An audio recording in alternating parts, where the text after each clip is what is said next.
I'm here to talk about our all-you-need kit.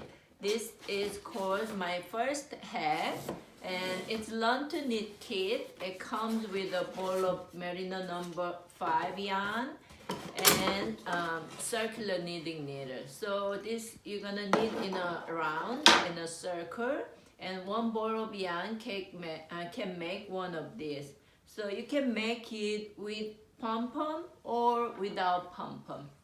It's super easy. It comes with a pattern and video lesson. So even if you have never knitted before, you can follow the instruction, make one of these. And here's the more colors. And with pom-pom. The video includes how to make this pom-pom. You can make a big pom-pom like this, or you can also make a smaller size of pom-pom. This is called polar bear, and this is called iceberg. These neutral colors are great for any complexions. And if you think the pom-pom is too much for you, you can always wear without pom-pom.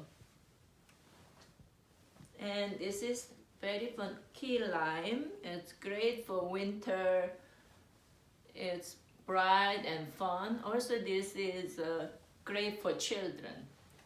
Can men wear this style? Sure, I think anyone can wear one of this. It's so soft and warm. It doesn't give you the itchiness around your forehead. It's perfect for ski trip.